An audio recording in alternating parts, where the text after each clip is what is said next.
Hello everyone, welcome back to Charmed Rewind! Yeah! Woohoo! Woohoo! It's always a party at Charmed Rewind. No, it is not. The winner this time was Season 2, the winner of the Patreon poll, I should say. Just to remind everyone. There are no real winners There's here. no real winners in Charmed. But just to remind people, if you would like to vote for these episodes of Charmed, which ones we're going to cover, you can do so at patreon.com/movie nights. So good stuff. It was almost a tie this time around. But it wasn't. It was a 1% difference. Mm-hmm. If it ties again, we're not doing either. What? That's right. We're not going to do any Charmed if you guys can't decide. You know, the one that it was close to was the one where Phoebe has that stupid Cinderella dress? No. That its day is coming, Mm-hmm. but not today. This was Season 2, Episode 18, Chick Flick. You want to talk about anything else before we jump in, Phelan? No. All right. The first thing we start with is Photographer Prue. Remember that? Photographer Prue? She's taking photos of Piper, unbeknownst to Piper, who is trying to sneakily stare out the window at neighbor Dan. I don't know why she wants to look at that. Piper's in like a pink cardigan. This is the cardigan era for Piper. I guess it was kind of like the knitwear era for all of them, though, because it was kind of, it was popular then, I guess. Sure. They're always wearing the knitwear. I say as I'm wearing knitwear. Yeah. I'm not saying it's a negative, it just was a trend. So this is during the era of Neighbor Dan, and there was the whole saga with him and Leo and Piper and this love triangle. At this point, she has dumped Neighbor Dan, gotten with Leo. I think Leo had no powers and then has them now or something. I don't know. There's a whole what isn't going on with him at any point. Piper threatens to pour tea on Prue's head at this point for talking about her looking out the window, I guess. Like, how dare she? I'll pour hot tea on you. She feels bad about breaking up with neighbor Dan. She's looking out the window like, oh, he's so sad over there. He's pining for me. I just feel bad leaving him in the lurch like this. Ready to kill himself. Yeah. But who cares about that guy? Piper has her first real date with Leo as a normal couple coming up. That's what Piper always wanted. Normal. Normal. Until she's like, let's have supernatural babies trying to kill us. Let's have supernatural babies, but I'll still complain about wanting a normal life. How do I fix this situation? I don't know. There are no solutions.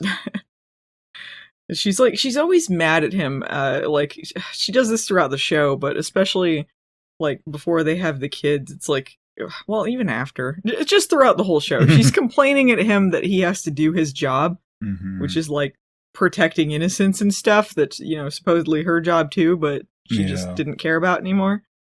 So, Prue is there wearing a groovy 60s-inspired capri pant. It was very early 2000.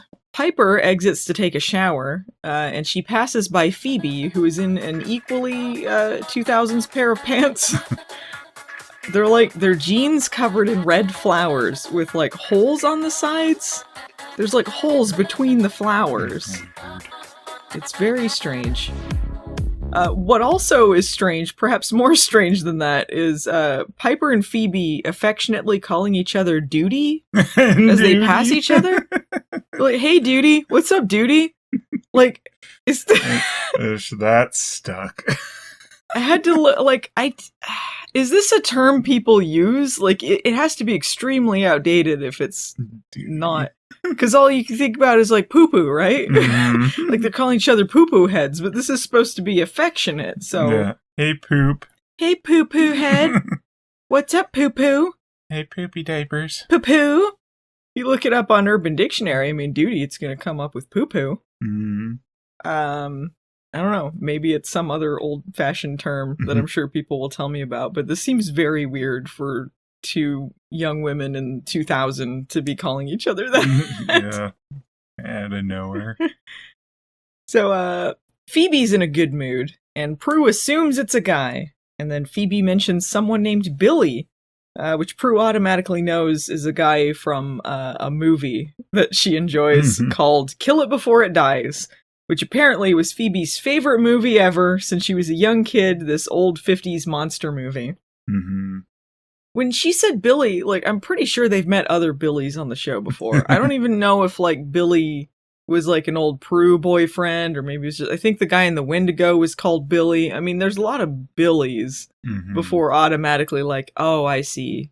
Yeah. You went to go see a movie, and that is the man you're referring to. Right. But maybe Phoebe is just, she's hyper fixated on it, and she's annoying. I know how that goes. Sometimes you get too into something. But she does get scolded for going to the movie instead of going to class. This is Phoebe, the college years. Phoebe says that going to this movie is research. Research for what she wants in a guy. Dates, lots and lots of dates. I don't have time for school. I have the dates. I had to watch an old movie that it could have bought on VHS and watched any time. She never thought, this is her favorite movie of all time. She's seen it 1,000 times, so she claims. Never bought it on VHS. No. Never, like, she could have bought it at this point, but didn't. She's an idiot. It would be cheaper than going to the theater 1,000 times, or renting it from the store 1,000 times. Yeah, you have to assume it's not playing that often. This has to be a hopefully- weird special screening of this stupid old movie. Hopefully that revival theater has not played that movie 1,000 times. No wonder it's just like one guy by the time they get there. It's one guy and Phoebe keeping them afloat. The theater following her around. So please, this woman's putting my kids through college. It's a movie given to them by a creepy old man who wants to own the theater. Stupid Are You Afraid of the Dark episode. I have weird motivations. But I don't know, it's a happy ending. I don't know. I'm in danger. Phoebe calls this Billy guy from this 50s monster movie. That's the quality she wants in a man is a dumb dude from a 50s monster movie. Like, oh, that's just swell. Yeah, she calls him the ideal man. Never do we see anything in this episode to demonstrate him to be particularly special or interesting, even for like a 50s monster movie. No. He's just like, oh, swell. Yeah, anything what are my in the lines? movie, he says crappy dialogue. She's like, oh, but he was so much better than that crappy dialogue. It's like, was he? Was he? I don't know. I guess, sometimes you see past the flaws in things you love, which is why so many people watched Charmed. Sometimes you're like, it's kind of dumb, but I enjoyed it anyway. But yes, the ideal man, Billy from the 50s monster movie. Prue says, well, you weren't supposed to watch that movie, because apparently she still thinks she's 12 when she wasn't allowed to watch this. I don't know why a 12-year-old wouldn't be allowed to watch this movie. It can't be that violent. It was called Kill It Before It Dies. I'm not sure if I mentioned the name of the movie. Did. Okay. Maybe they're like, that's scary. A 12-year-old can't watch it. I know we're witches, but you can't watch Kill It Before It Dies. The doorbell rings, and Phoebe goes to answer it. The next thing we see is her stunt double being flung through the air from off screen. The best moment. I did appreciate, especially in the Prue seasons, people got flung around a lot. They were flinging stunt people around, they were flinging furniture around, they were flinging demons around. Everything was getting flung around. Leo always got flung around, regardless of whether Prue was around or not. So, a demon with long hair and a goatee enters, and Prue flings him back. Flings him around. It's a fling off. Yeah, he gets flung into the wall, and then he goes, and then there were two, and then he runs away. That makes no sense. What? We were paying attention through the rest of this episode. Like, what does this line mean? And we still don't know. No. Like, it never made sense. And it then there only were makes two. sense if he thought he took Phoebe out, but she was clearly not taken out by just being flung across the room. Yeah, I don't and know he can why. see that. She's not clearly not dead. She's getting up. And then there were two. What? He keeps doing this through the episode. He keeps getting his ass handed to him and then acting like this was a victory. Like, he's just like, ha ha ha, to get and then there were two, and then runs away. But it's like, what? But you didn't win here. What do you mean? And then there were two? Or you just mean there were two women in the room? That doesn't mean anything.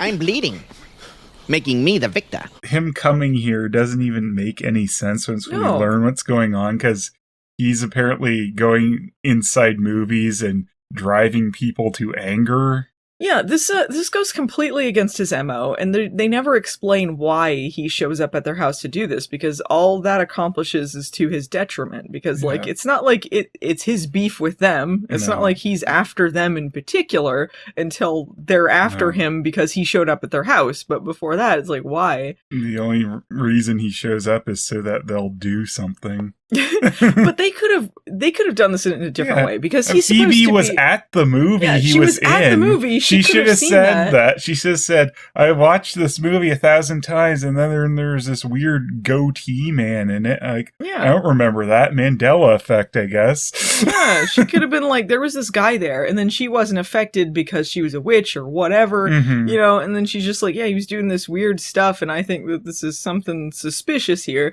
And then maybe he starts, sending movie villains and stuff after them because he's like, oh, they're on to me, I gotta get rid of them. That would make so much more sense to have the plot move forward in that way, like that she recognizes that that's a thing that's wrong in this movie she loves. Because he's the demon of illusion, and they have this very vague description of him that he uses his powers to create violence in society. Never in this description does it say he's a guy who hides in movies and then he uses movie villains, and then because that seems to be his entire MO. He doesn't do other illusions or anything. Sometimes he might show up at your house and fling you for some reason, and then go like, ha! And then there were two. This guy makes no sense to me whatsoever. I don't know why he goes I feel like there's other demons of illusion that you could actually use illusions. I don't think any of this involved illusions. No. It was just, I'm the demon of movies. Like, apparently this is supposed to make people angry, whatever he's normally doing, because he kind of seems to change what he's doing partway through this episode. Yeah. But, like, Phoebe comes home all happy, calling people duty. I assume she, like, beat some kids up on the way home and got her anger out. It's like, no, I'm super happy. But why does he have to be... So he's in the movies, and then he, like, throws his, like, anger dust or whatever on the audience, and then they, start attacking each other and throwing popcorn and whatever. But then, like, why does he need to be in the movies to do that? And that's not an illusion. He could just go into anywhere and then throw... anger pollen on people, and then they start beating each other up. Yeah. Doesn't seem like he needs to be in the movies at all. No. For his normal thing. Like, he uses some movie characters, like, to fight the charmed ones, and I guess there's he didn't even know he could do that, apparently. Oh, yeah. He's like, thanks for giving me the inspiration. So why was he in the movies to begin with? I don't know. I don't understand. The more we talk about this, the less sense it makes. Yeah. Anyway, so he's run away. Phoebe and Prue run after him, and then Piper comes downstairs asking who took her loofah, but she's cut off. She's like, who took my loofah? And the Peacock subtitles decided she was actually saying a slur. Yeah. That is not what she said. Awkward. Did they think she randomly, like, just called the air the F slur or something? Like, why would she say that at that moment? Yeah. Weird. Unfortunate typo. Let's just give them the benefit of the doubt. But sure. Peacock, get on this. That's not what she's saying. That ain't it. So Prue and Phoebe are chasing this guy. They go to the movie theater. It's a revival theater. It's not like just any old movie theater. That's why they're showing old movies. But apparently the only thing that they play is Kill It Before It Dies. So they don't have any other movies that it's just this on a constant. Was that like 80s slasher also there? No, I think they were going to other theaters. Okay. I mean, it may have been there. It was probably the same set. But they did say they were just going to horror movies. So it could have been other theaters. Okay. So they go inside, And then Prue's complaining about how they made them pay to get in. Mm-hmm. But it's like, did the demon also pay? Or like, did they just miss that guy running around going, and then there were two! Yeah. He also says, I don't have to pay dust. Yeah. So he gets out of his movie. He's doing his anger thing, right? Like, he's like, well, I'm in the movie and I'm going to make people angry. And then he's like, hang on, let me step out for a minute and go to the Charmed One's house and then fling them and go, and then there were two. And then I'm going to run back to the theater. And he's hiding from them. So it's not like he was trying to lure them there for some reason. It's just, he's like, oh no, they followed me back to the movies because I did that for no reason. Mm-hmm. And then he's trying to duck behind the seats, like walk away behind the seats, like, hee, they won't find me. Yeah. Why is this happening? With the one person in the audience for this show. He really picked the most popular movie to get everyone with, right? Yeah, with the one guy. Apparently a bigger loser than Phoebe, seeing this every night. This one film bro. He also says, like, he shushes them for talking, and he's like, well, this is my favorite part. And then Phoebe's like, oh, it's my favorite part too, because this is where Billy comes in, and then she's cut off. And it's like, but what is happening on screen? A 50s lady is going, Billy, Billy, Billy! And then I guess Billy will show up. That's their favorite part? Like, what is happening in this movie? Yes. She says Billy, and then Billy comes. My favorite. Yeah! Maybe that guy also had a crush on Billy. Oh, Billy! This is when Billy shows up. He's so much more beyond the script. Like, she's just standing in the woods going, Billy! Billy! Anyway, she's supposed to die and then didn't. I don't think so, because she was the love interest in the movie, I think. But I don't know. I don't know if she was there near the end, because they end up in the movie later near the end, and she was there. They ruined the movie. Yeah, but she was still there at that point in the movie before they showed up. I guess when Phoebe's watching the normal version, it seems she's there at the end. Yeah, I think she lives. What are they even fighting in the movie when the demon's not there? Like, there's some sort of 50s monster, right? Do they even show it? Nah. What is the movie even about, actually? Yeah, I'm not sure. I assumed it was a monster movie, but I don't know. Yeah. They might show it, but they should have had the monster from that movie come out. Yeah, that would make sense, but he doesn't do that. Anyway, so dumbass demon guy is trying to sneakily walk behind the seats. And then Phoebe makes up a spell to make the demon disappear. This spell, spoiler alert, is a dud, doesn't work, but he fools them. This is the only time an illusion happens. Mm-hmm. He makes himself poof away so that they think that they've vanquished him. The guy in the theater sees this, and he's like, hey, what's up with that?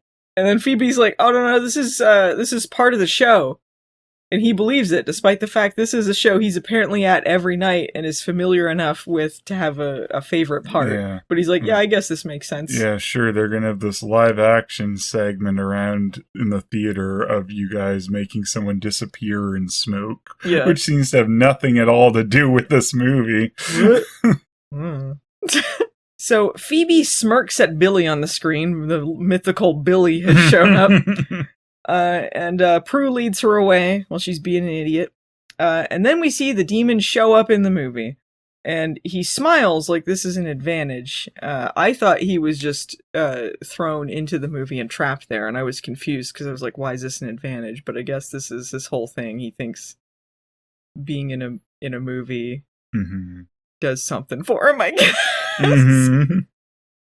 Again, why did he say and then there were two? I just don't get it. So later that evening, the girls are back at the house. They're sweeping up the mess that this guy made. And then Phoebe's making fun of Piper for asking what that guy's motive is. Like, hey, what did he want? I don't know. Who cares? Why are you asking about this? That's kind of weird that Piper throughout this episode seems to be the one asking, like, hey, why? And then everyone else is just like, who cares? Yeah. So Prue complains about how much cleaning they have to do after demon attacks and says that she'd love to take on Mr. Clean. I could take that guy. Mr. Clean gets rid of dirt and grime and grease in just a minute. Mr. Clean will clean your whole house and everything that's in it. Phoebe realizes the demon followed her home from the movies. But again, what does that have to do with his regular MO, and why did he follow her? Yeah, I have no idea. They never follow up on this as to why that happened. Piper realizes she's late for her date with Leo. Cut to Leo. He's at this fancy restaurant with his cheek on his fist like a disappointed child. He's like, "Aw, shucks." Golly gee. And then Phoebe's like, "Oh, say more, Leo." So Piper shows up, all in a fluster, and she's telling Leo about the demon attack, but then she remembers she wanted to keep tonight magic free, so no more shop talk. They share a kiss, and a waiter rudely shoves some food on the table without waiting for them. Excuse me. Yeah, like, it's like, this was a 1-second kiss. He's like, "Oh, excuse me, I gotta get the food on the table." Yeah. It's like, well, you could have even said it next to them. It's not like they were covering the whole table. No. Like, he didn't need to do this. Stupid.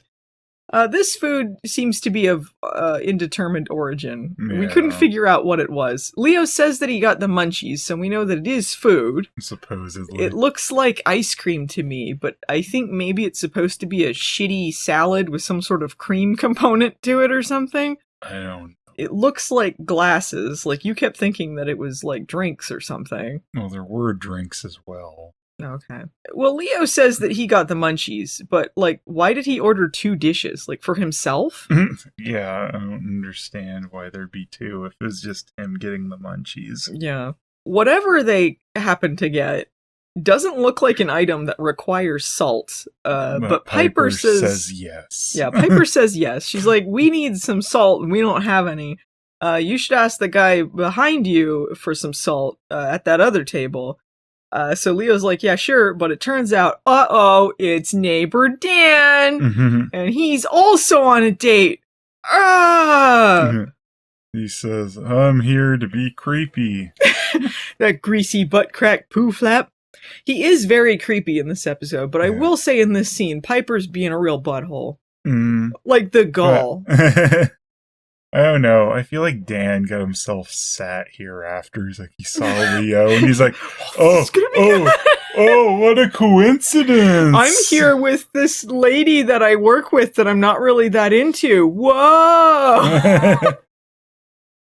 That greasy butt crack poo flap and all his scheming. Yeah, stalker Dan.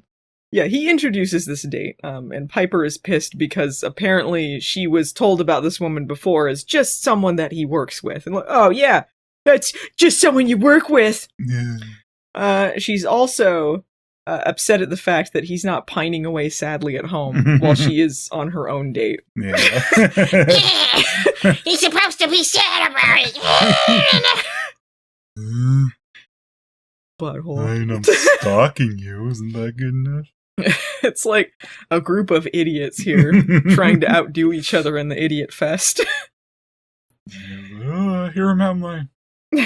So she angrily salts whatever the hell they're eating. And then gets mad at a guy who comes by playing an accordion.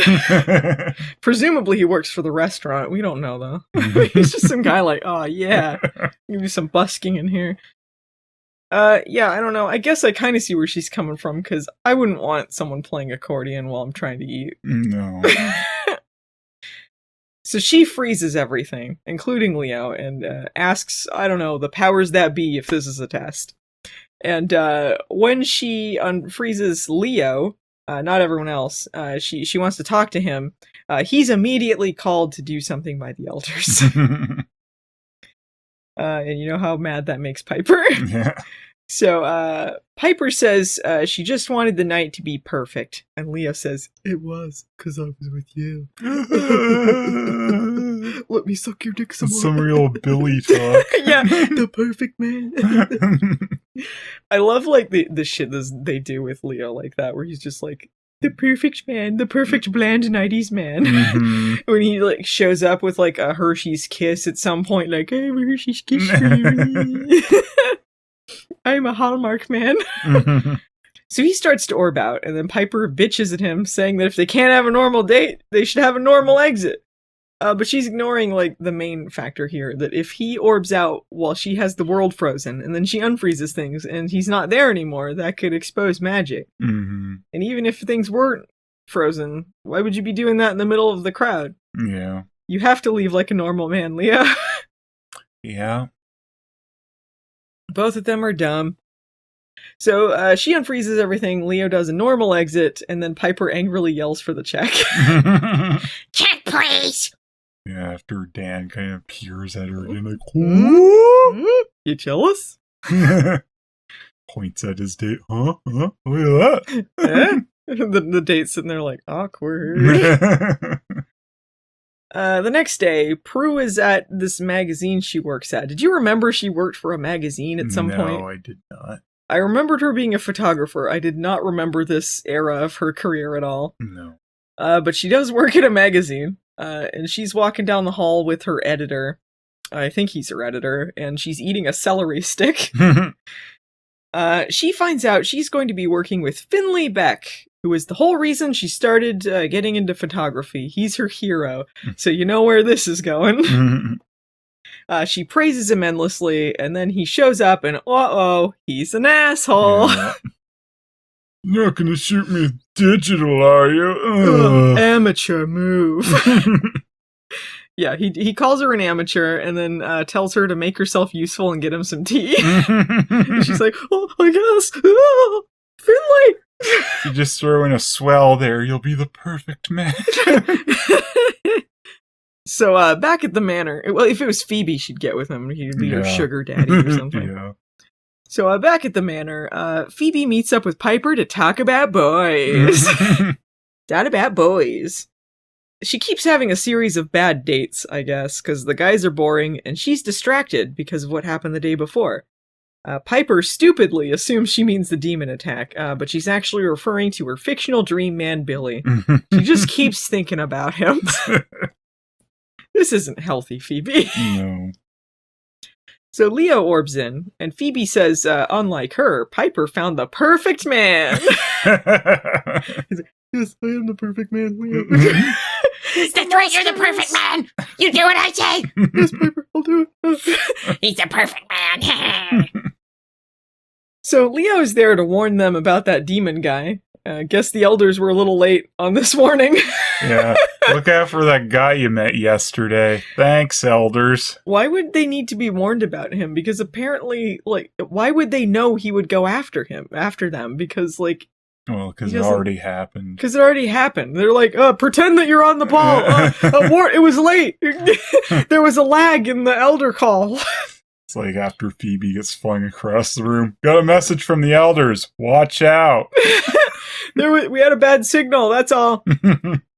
So he says, yeah, this guy's the demon of illusion. He uses magic to create violence in society. What a vague and unhelpful description. Thanks for the warning, guys. That doesn't tell them anything to do with the theater or any of this other stuff. Just he uses magic to cause violence. Well, whoop-de-doo. What other demons? In a There's real a million society. Because they're like, what's that mean? It's just we live in a society. You must be kidding, aren't you? So they realize they haven't vanquished this demon yet. I don't know why. I guess they come to this conclusion that he faked them out. So they head back to the theater. Yeah, they say the elders wouldn't warn them if he was vanquished. So that's right. Because they wouldn't get on it afterwards. Mm-hmm. The elders are always on top of things. See, if they sent the message, hey, that guy's not actually dead, that might have made more sense. But nah, he just comes with a general warning and they have to figure out, I guess that means he's still alive. Whatever. They have to get them back to the theater somehow. Yeah, so they could have just been direct, hey, he's still alive. Yeah, they could have said, this guy's probably hanging around movie theaters, but they didn't. They just said, he creates violence in society with magic or something. I don't know why they think he's still at the theater, because again, they don't know that this is part of his thing. Mm-hmm. Upwards of 5 people are watching the movie this time. Yeah, they have a little bit of a crowd. Yeah, maybe it was a Friday matinee or something. Mm-hmm. Anyway, Piper freezes the crowd, and they spot the demon in the movie, and he's just talking to them. Characters in the movies can just talk to them, regardless of whether the demon's in there or not. Yeah. They can just talk to them. I don't know what this is supposed to look like inside the movie. There's a screen where they see the audience? Yeah, I don't know. Maybe they have, a big square that looks like the theater, their own little screen in front of them. It's supposed to be the world that fictional characters in movies live in. They always have a square where they see the they're audience. like, it's really annoying, this audience that follows us around. Like they're in some sort of experiment with like a two-way mirror or whatever. And oh yeah, the demon's like, yeah, faked you out with that one. I was just leaving. I don't know why he stayed in the movie this whole time, but he did. Prue tries to fling him away inside the movie. I don't know why she thought that would work. Like, she's like, my powers, I can't fling him away on the screen. And then he says, silly Wiccan, tricks are for kids. Wow. And then there were two. And then he runs away. Victory. The demon has to explain to them that their powers won't work on characters in a movie, you dummies. And then Billy shows up. The man, the myth, the legend. Billy. This is my favorite part. Their favorite part happens. Billy shows up. He tells off the demon. He's been, causing trouble in the movie.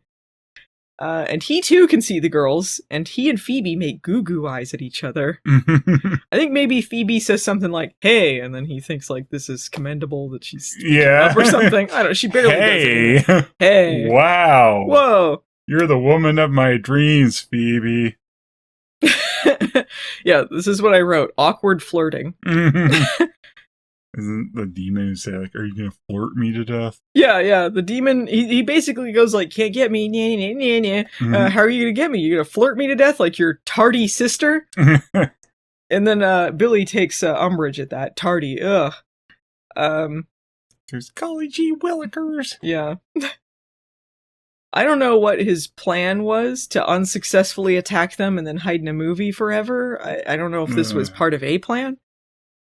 But Billy defends Phoebe's honor from this tardy comment. The demon calls her a bitch. So Billy is like, too far! And he tackles him, and then they both fall out of the movie. So this is kind of unintentional on the demon's part. Yeah, because the demon sees Billy outside of the movie. He's like, what? How did you... This would be like, a reverse Freddy Krueger situation. I don't know. Freddy Krueger pulled them out of the dream. Yeah. Anyway, so for some reason Billy is still in black and white, even though the demon goes back to color when he leaves. Yeah, it's not consistent how this works. Yeah, anyone in the movie is all black and white. And yeah, back to color when they leave. Like, why is he black and white? Another thing this is really inconsistent about is this the fictional character or is this the actor? Because he talks about needing motivation for scenes, but then they call him Billy, and he acts like it's his life is the movie. It doesn't know what it's doing. I feel like the Supernatural Scooby-Doo episode tackled this sort of thing better, because it was them slowly realizing they were characters in a TV show and having an existential crisis. You could have had this guy be like, oh, obviously you do this, and they're like, no, that's just what you were scripted to do. This is what the real world is. And he realizes he's been doing the same thing forever or whatever. Yeah, that would make more sense. Like just this weird halfway thing they do where they don't he keeps talking commit. About scenes and asking about lines and stuff, but if he's supposed to be Billy from the movie, then it's not lines to him. That's his character. It's his life, or supposedly, and he's just been pulled out of it.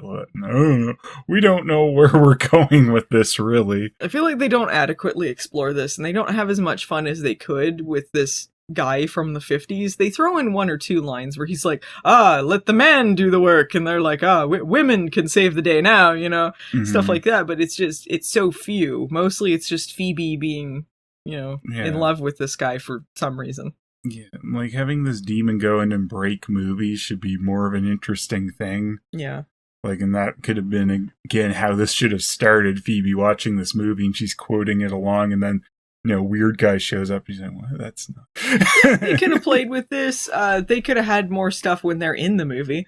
I would like to see them exploring a 50s monster movie world, and you could even do that and just film part of it in black and white, or you could have done any sort of thing. But they're there for like 2 seconds before they leave in this world, so it's barely even a thing. Yeah. They could have had a lot more fun with this premise. Yeah.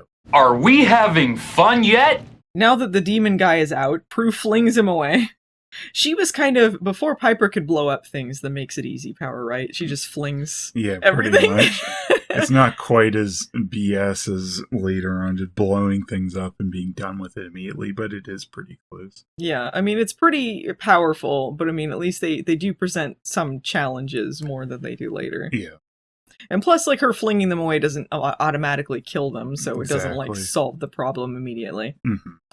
But anyway, so this guy, after being flung away, once again tries to turn this into a win. He sees Billy and he goes, "Ha, thanks for the inspiration," and then runs away. And he goes, "And then there were two." Like, this was some master plan, is what he's, haha. So, they go home. Phoebe puts on those glasses she sometimes needed during this period. Piper once again asks what this demon guy wants, and Prue goes, doesn't matter. We'll kill him, doesn't matter what he wants.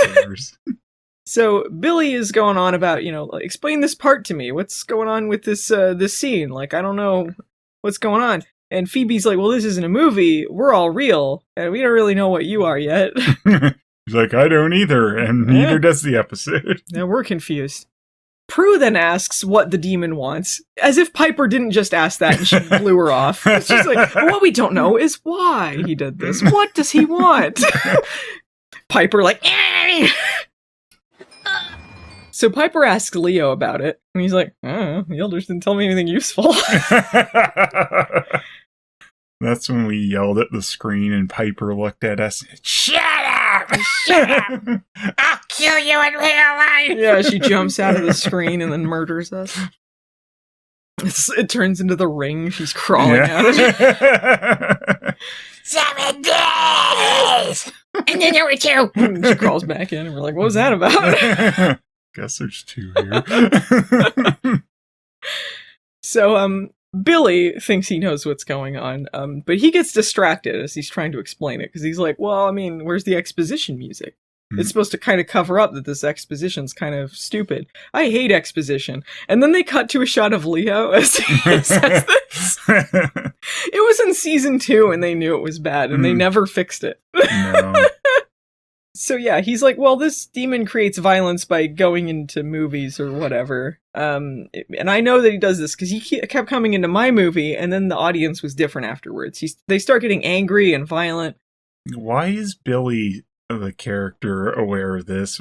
We see his love interest. She's apparently never noticed any of this, even though the demon's been hanging out in their movie. I don't know. For some reason, because Billy's so well written, he notices things and she's an idiot. The more interesting version of this story would be if the girls were sucked into the movie and then they're following the plot of this movie because Phoebe knows it, and then it starts changing because of this demon and they have to save the day. And then you could like play with the format of this in a really interesting way. You don't even really need that many sets or 50s type stuff because a lot of it was like in the woods. You just add like a few touches that show that this is like a little dated, and they could have done something, but they don't. Yeah, that would have been cool. So Phoebe says I remember this demon guy being in the movie. Despite it being her favorite movie she's seen 1,000 times, she's like, oh yeah, I guess it was different that this demon guy was there. Right. I didn't notice this completely new character here. So you can't just be an idiot with glasses on and we're gonna think you're smart, Phoebe. Why did she not recognize? I guess she says he looked familiar and didn't realize it was because he was in the movie, but like, if it's your favorite movie, you're gonna notice. Like, it would be like if we were watching Charmed and then suddenly there's this new ding dong there we never saw, and then we're like, what is this ding dong about? Like, it just doesn't make any sense. And then it was Matt, it was Film Brain, and we're like, why is he in the movie? Oh yeah, I guess he looked a little familiar. I don't remember Matt being in... always been in these. I didn't remember him being in Charmed when he was a kid, but... Yeah. You remember when they had that roommate that reviewed movies? And he's like, keep it down, I'm watching a film. Oh, are you watching Kill It Before It Dies? That's my favorite movie. Wait, Phoebe likes it? Now it sucks. I kind of want to watch the alternate universe where Matt's in charge. Where they wrote him out like Cousin Jenny or whatever. They didn't know what to do with him. They're like, well, why wasn't Phoebe affected by this if she was in the audience? And they're like, I don't know. It must be people who are like open to it to begin with are affected. So again, why wasn't Phoebe affected? We just covered an episode where she like had too many feelings and punched her boss in the face. Yeah. Of course she's prone to violence. Yeah, Phoebe is the violent one. Apparently it was also like on a delayed violent scale for the one guy that was in there like saying, hey, this is my favorite scene. Because like he shows up later and he's violent, but it took him a little, I guess. It took a complete change of the audience too. Like, yeah, there was a different audience in there when they went in. Audience, and then he came back and he was alone. Like he's like, I only watched this movie alone. Yeah, it's like there's too many people, and you're like, oh crap. So Prue, Piper, and Leo head to the movies to see if they can find the demon. They're like, he'll probably go to horror movies because those are scary. So Phoebe is left there with Dreamboat Billy. On the way out, Prue gets a call from her hero, Finley, who says they have to meet now, and also he's right outside the door.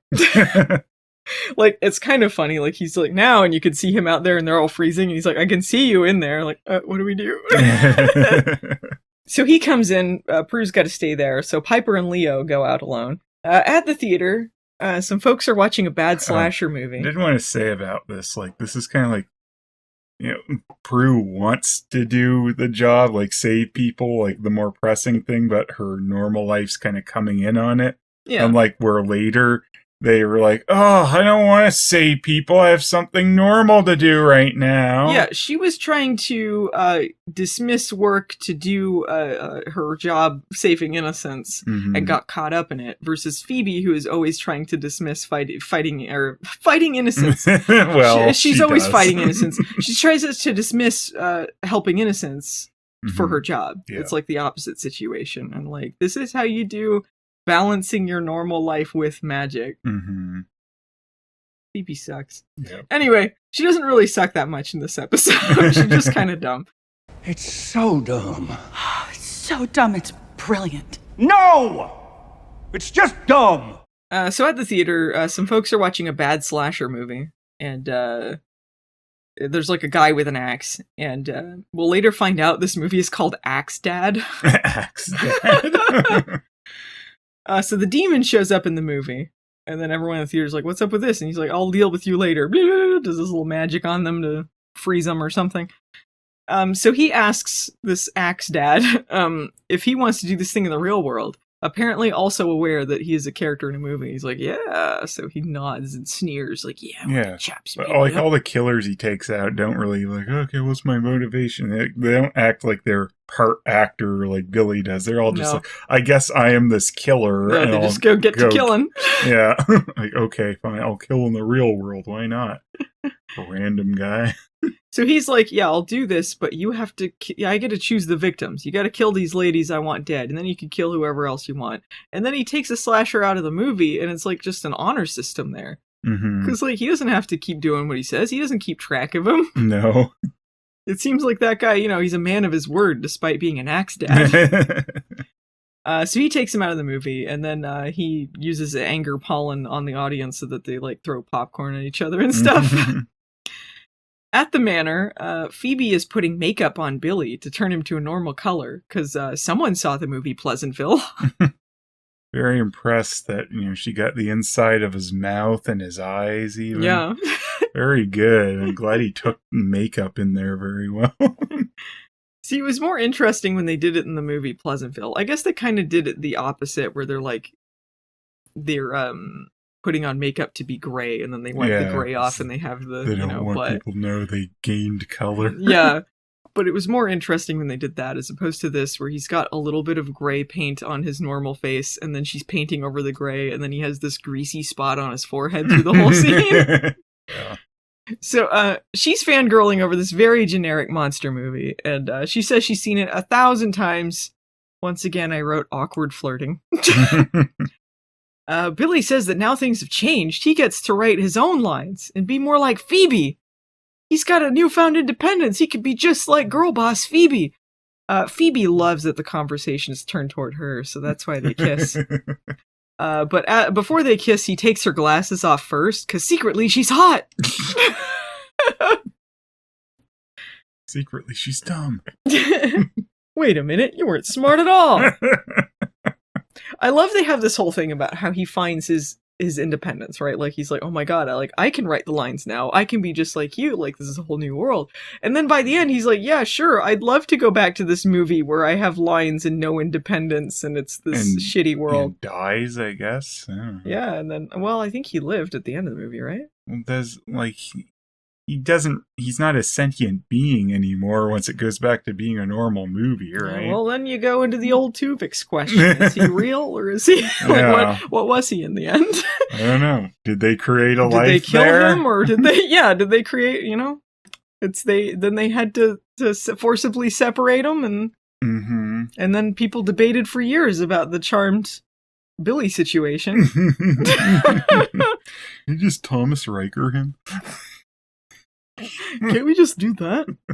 That's ethical. If you have two Tuvixes. When Phoebe wears the face off Billy, she takes some of his makeup off, but it doesn't get on her because she can't look ugly.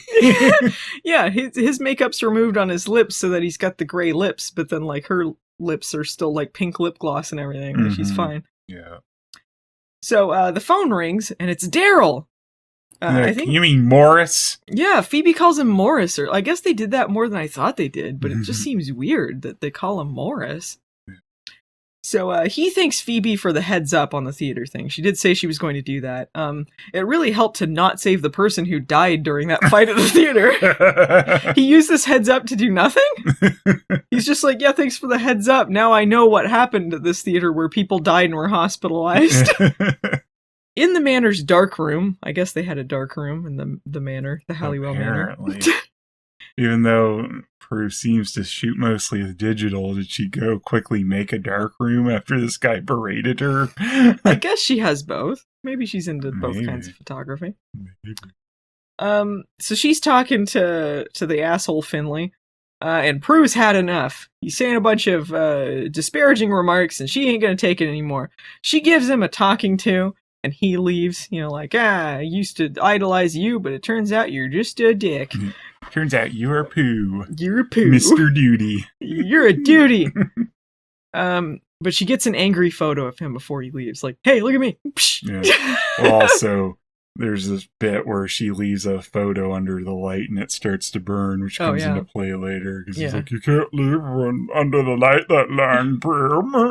And then she goes, thanks for the inspiration. And then there were two. Yeah. What?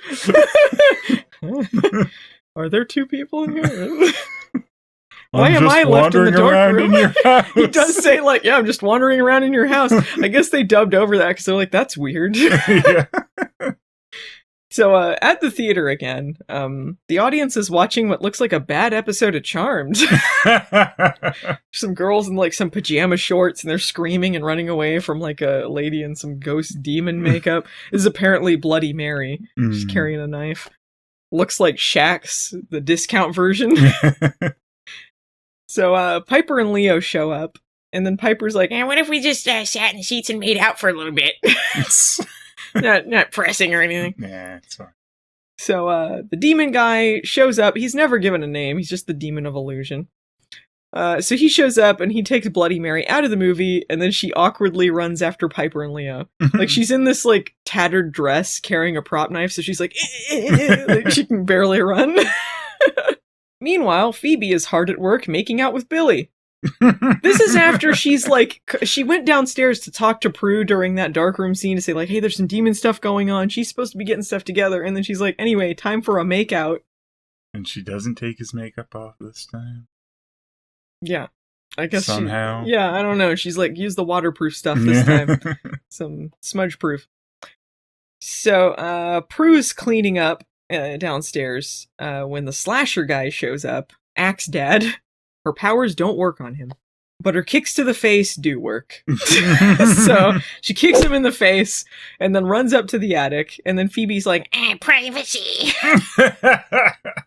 Axe Dad tries to break in, so she's barricaded the door. Here's Johnny. And then Prue and Phoebe hide behind Billy like a couple of cowards. What is this about? They go on later in the episode like, girls can save the day now.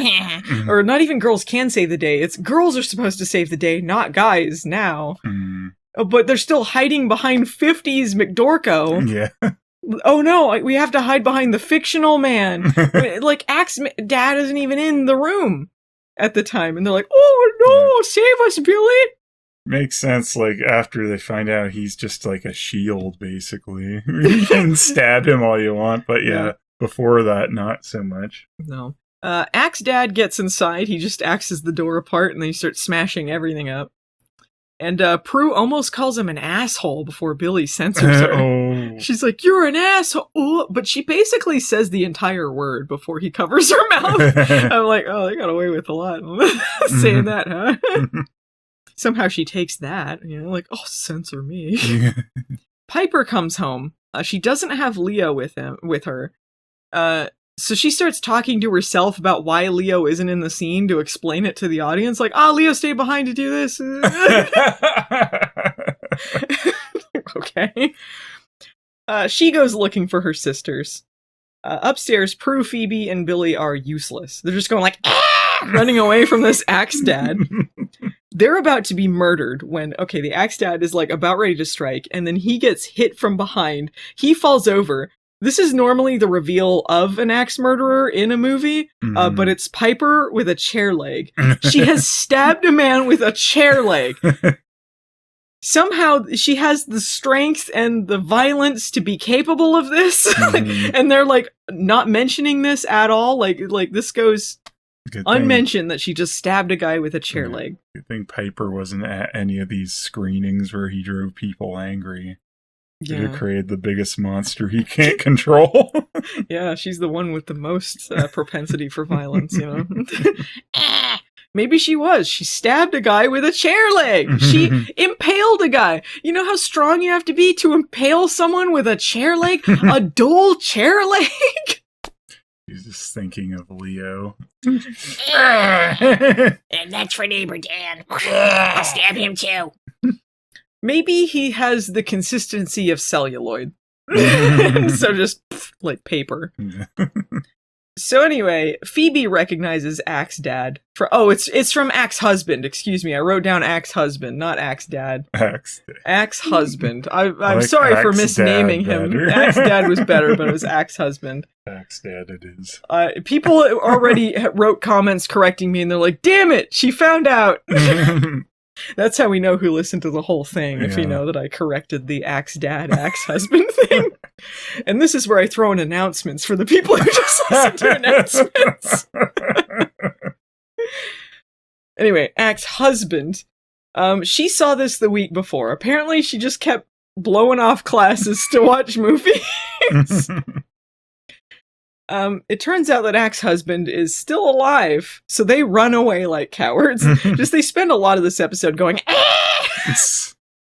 Apparently they lost all of their self-defense skills. Because it's like, maybe you can't kill him right away. You could stop him for a bit. Like, Phoebe and Prue both have, like, hand-to-hand combat experience. Yeah. And apparently Piper can impale a man easily, so why are they running around all this time?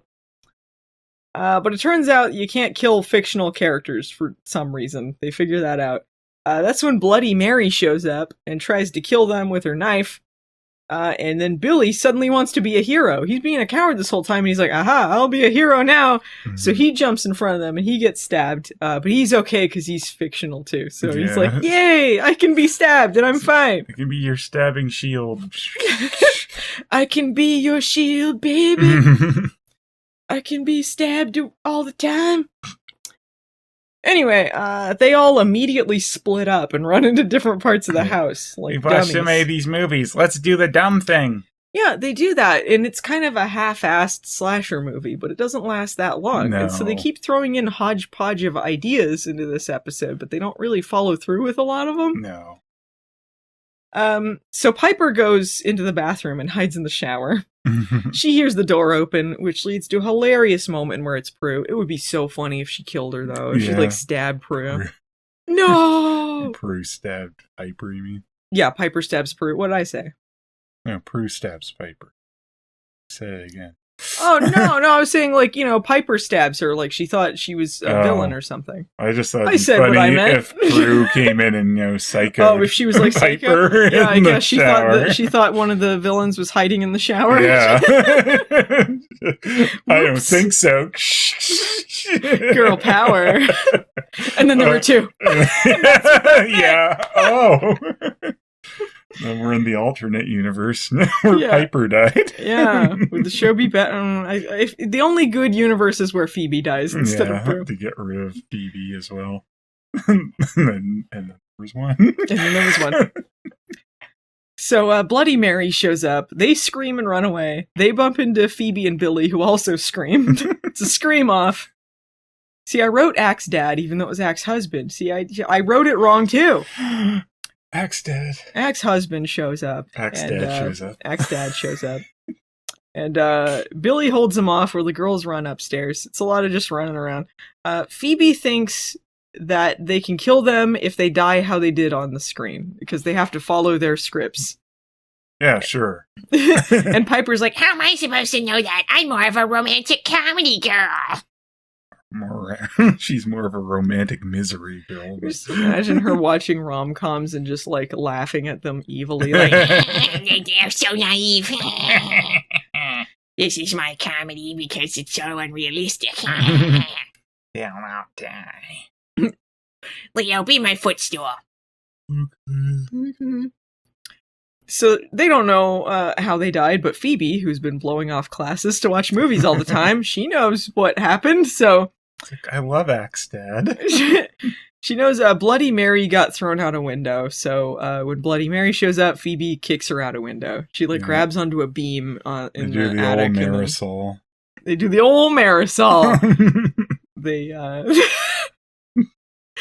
They blow her out with a big fart.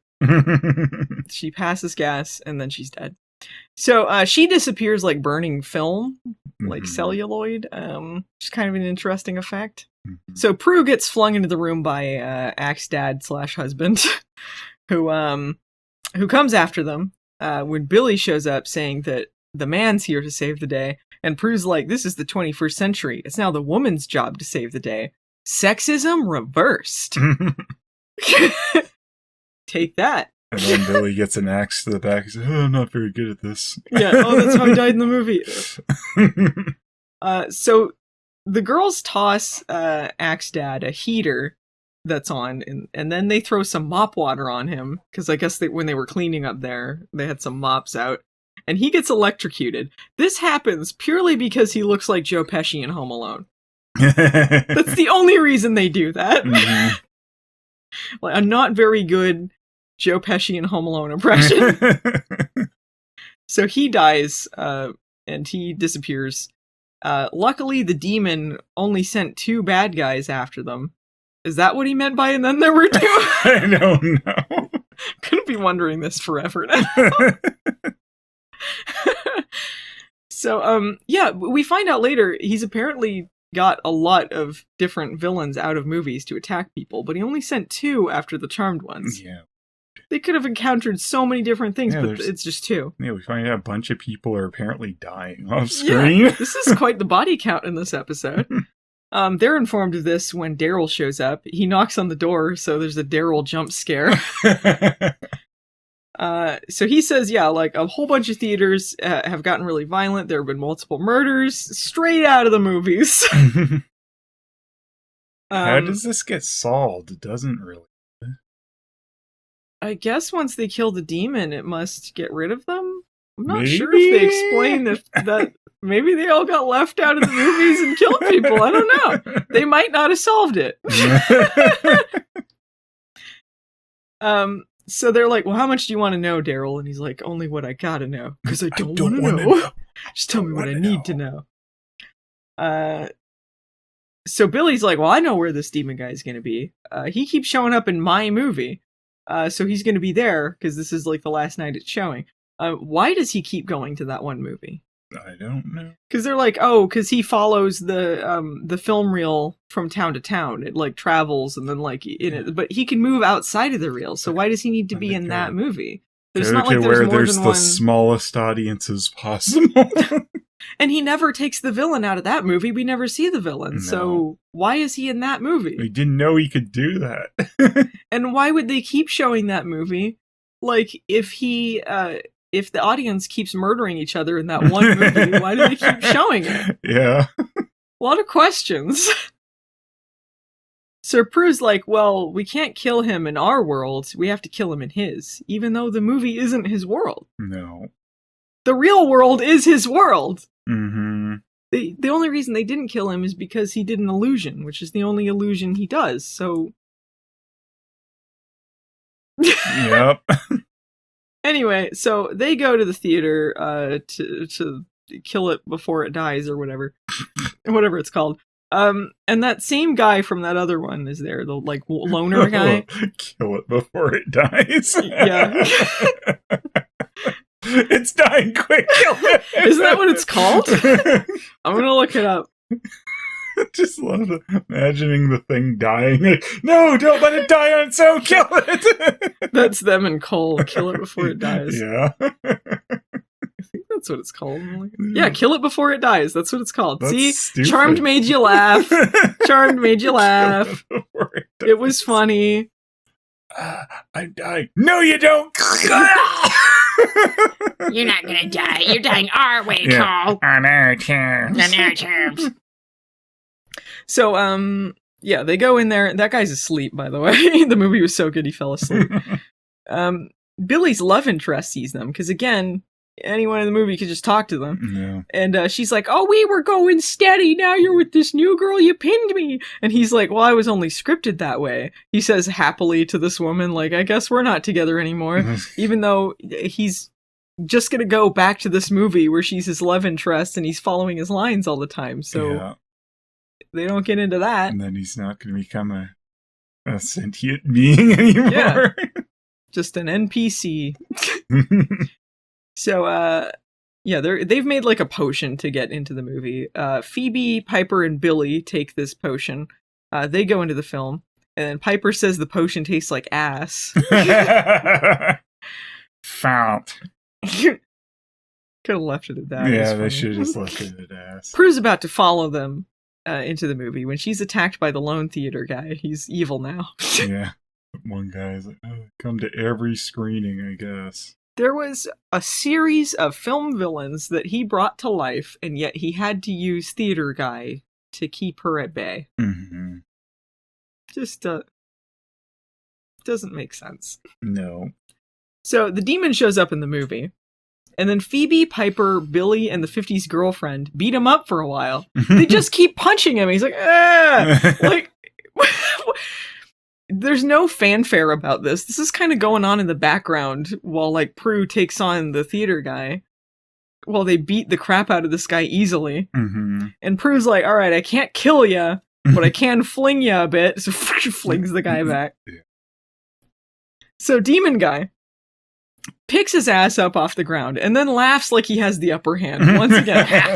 And then there were two. And then there were two. And he's like, yeah, well, the movie's about to end and you're going to be in trouble. I guess he's fine if the movie ends, but they aren't. I don't know why. I'm not sure. He doesn't explain what happens, because we never see what happens. Because apparently you can just restart the movie and they're fine, so...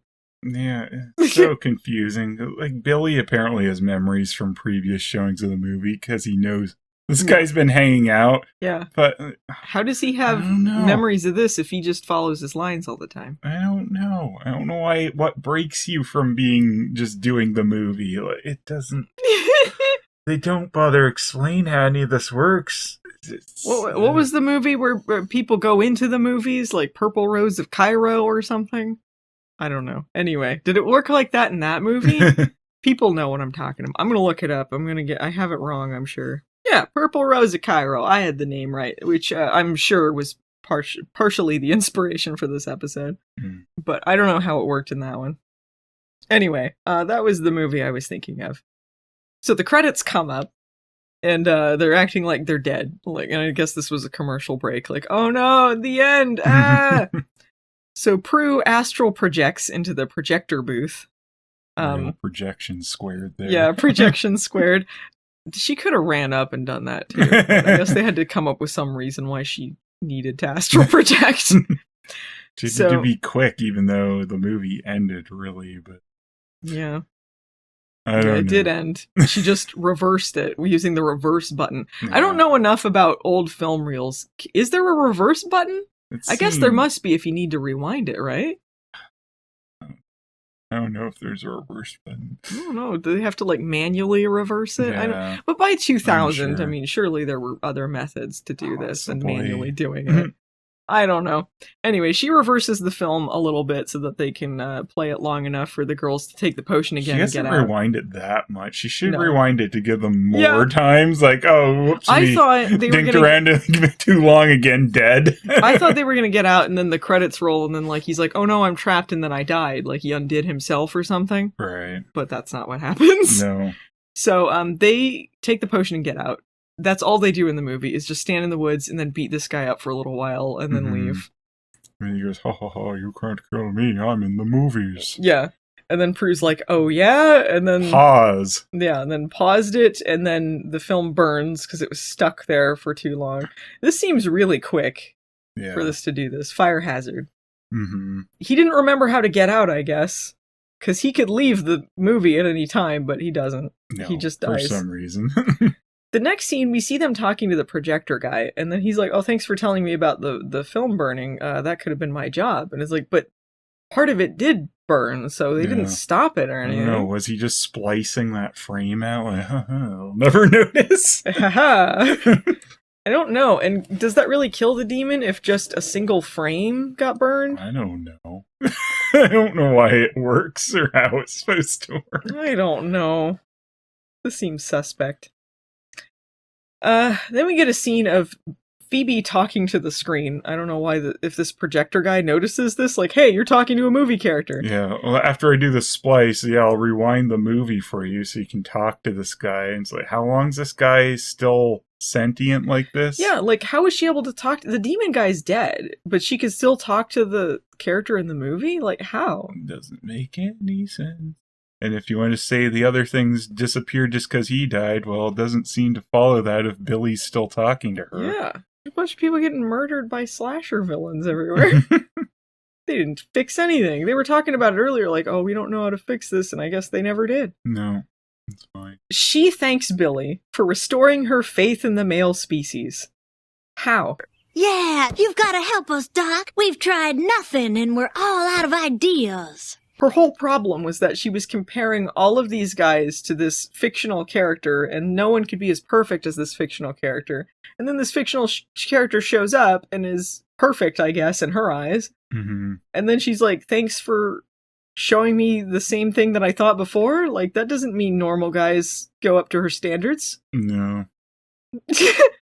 This means nothing. This is one of many times. That demon guy in the background of the force, like, and then there were two.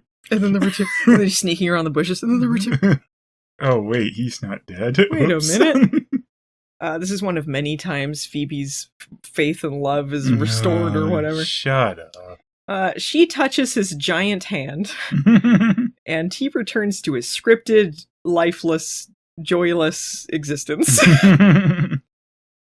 Meanwhile, Piper and Leo are talking about their disaster date. Like, oh, nothing else happened. Oh, remember the salt incident? And then Leo makes fun of her face when the accordion started playing. And then she sprays acid in his face and kills him.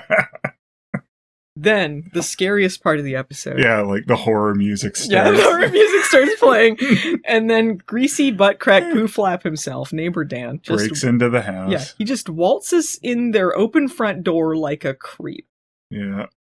He is apparently returning some things that Piper left at his house, you know, because she lived so far away from him. She needed to keep things there. And he sees Piper and Leo making out, and then sadly walks away like he has any right at this moment. Sad Charlie Brown music plays. Yeah, like, it's like, excuse me, fuck off, man. Yeah.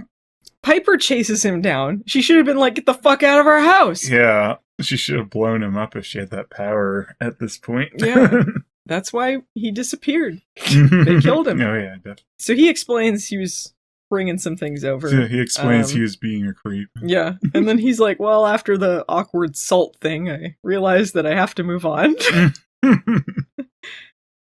So he leaves, but as he's leaving, like, Prue shows up a little bit before. As he's leaving, the strangest thing happens. Mm-hmm. He reaches out his hand across Prue. Yeah, grabs her hand. And then kinda. creepily holds her hand briefly before he goes. Yeah, and you see just Prue kind of like looks kind of confused. Yeah, like, why did... These two don't have a relationship. No. Maybe they've had lines together, but they're not holding hands people. No. And it's weird to do that after you've said, like, I'm giving up on dating your sister, and then reach across her. Like, it's not like he just reached for her hand. He reaches across her stomach toward her hand, grabs it and squeezes it gently, and then, like, and they act like that was a normal thing that happened. No, well, they don't. He does. Well, she kind of gives a look like, like, whatever. Yeah. They don't act like this was creepy. Yeah, and weird. I mean, it doesn't get the response it should. Yeah, I feel like the guy who plays Neighbor Dan. I've forgotten his name already, but Cabral. Cabral. Yeah, that's his name in real life. He's the guy who married Angie Harmon, isn't he? Is he? I think the actor married Angie Harmon. But anyway, I think he was trying to do some sort of natural, like, when you're moving past someone in a doorway, maybe you kind of grab their side or their shoulder and you're kind of like, oh, excuse me. I think he was trying that, but she wasn't close enough. And then he kind of reached across her stomach toward, like, it wasn't anywhere you need to be touching someone that you're not intimate with. So she kind of grabs his hand, or he grabs her hand, and they kind of try and make it something like maybe it's a comforting squeeze as he goes or something. It was awkward. They should have redone that take. Like, what was that? Yeah, Neighbor Dan, get out. Why the hell did you do that? So, they go into, I don't know, one of the rooms. Prue says that her editor loved the angry photo of Finley. That's what she submitted for the story. It captured the real man. While this is happening, Phoebe comes in and flips onto the couch in the most bizarre outfit in the world.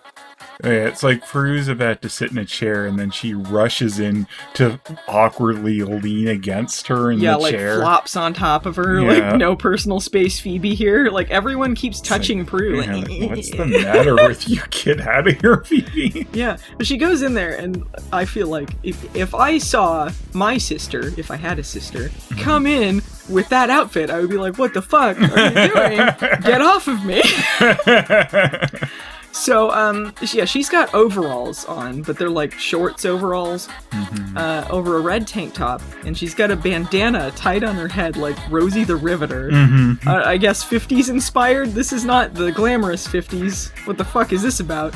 And she's got white socks on with no shoes. I feel like that's the weirdest thing. The weird socks. The weird ugly socks. Also in this scene, Prue has blonde stripes in her hair. I think she's put some sort of, hair clips in. Yeah. I don't know. Anyway, Prue gives Phoebe a VHS of Kill It Before It Dies. And she rushes off in her weird socks to go watch it. I would love it if she, like, slipped on the floor. Yeah, it's sinking. No control, bitch. See her fly out the window and like, that's how Phoebe died in the movie. And then she burns up. There we go. And then there were two. So, Prue says she thinks Phoebe is saying goodbye, but her inflection on this line is really weird. Did you notice that? No. Like, she's like, I think she's saying goodbye, or like something like that. And I'm like, why did she say it like that? Anyway, goodbye, Phoebe. So Phoebe watches the movie to the credits. I guess the scene is supposed to be bittersweet. I don't know. No. It's the end of the episode, though. I thought there's gonna be like some weird spot where like he glances at her or something. Winks. Yeah, but there's nothing like that because he's dead. If they had like a scene in the movie that seemed poignant, like he says some dialogue to her that perhaps relates to Phoebe's life or something. There's a double meaning there or something. I feel like that would be kind of a meaningful end. Like, she wishes she had something that meaningful in her life or something, and maybe she's tearing up. Instead, it's just like a bunch of like, golly gee, whiz bang. You're swell. Yeah, what the fuck?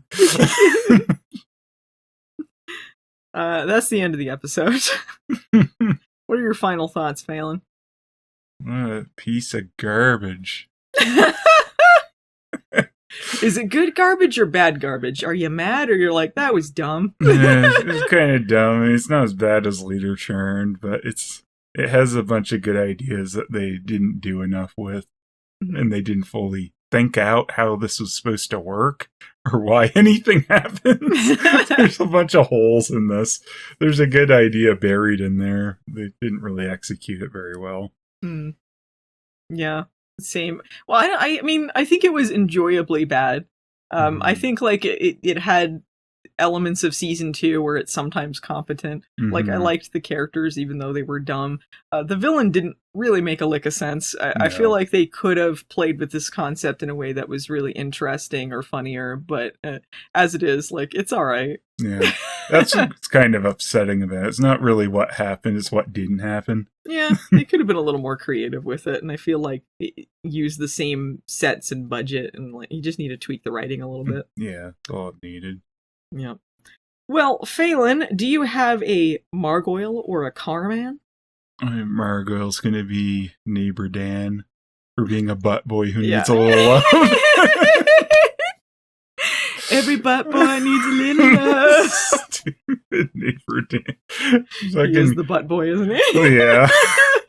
Fucking creep at the restaurant, because I'm sure he placed himself there after Leo was sitting there, and then sneaking into the house and whatever the fuck he was doing with Prue at the end.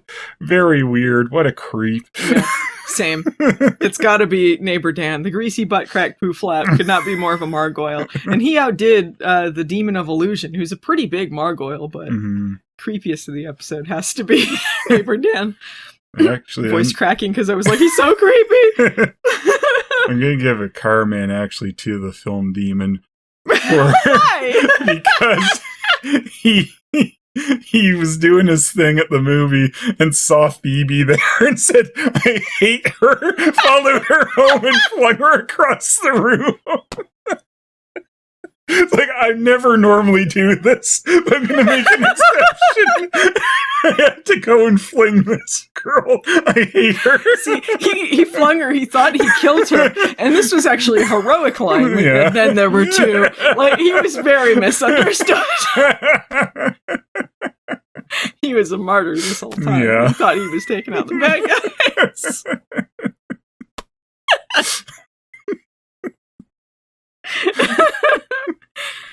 Well, my Carman is not him. I'm gonna pick Prue because I think Prue was fun in this episode. Okay. She had the most useful power, and she showed that stupid butt boy Finley what was what. Yeah. I don't know why she put up with Neighbor Dan, but presumably she helped. She had a hand in killing him later. So. Prue's probably the one that makes more sense, but I just couldn't stop thinking about the fact that the guy said, I hate her so much. Flames, flames. To my face. Have to go fling her. He sees her watching this movie. She's wearing her Rosie the Riveter outfit, and he's like, what a fucking nerd. I fucking hate her. You know, normally I get the audience members to kill each other, but I gotta get my hands dirty with this one. And then there were two. And then there were two. Well, that's the end of the podcast, Phelan. If you guys listening enjoyed this podcast, we'd appreciate it if you gave us a like, subscribe, or review wherever you're enjoying this. You can find us in audio form wherever podcasts are enjoyed. You can also find us on YouTube at youtube.com/Movie Nights the series. You can also find Phelan at youtube.com/Phelis. We can support the show or vote for Steph, as mentioned at the top of the show, on patreon.com/movie nights. Phelan's Patreon is patreon.com/Phelis. Thanks to Peter for editing the podcast for us and for doing the awesome theme song. You can find him at Pretor Hunter on Twitter or his YouTube channel where he does lots of Let's Plays. He also worked on Rift Tracks the Game, which you should definitely check out. What hashtag should we use, Phelan? Hashtag. And then there were 2. Hashtag butt boys. Every butt boy needs a little love. Hashtag greasy butt crack poo flap deserved it. That's it. We'll see you Charmanders next time. Bye!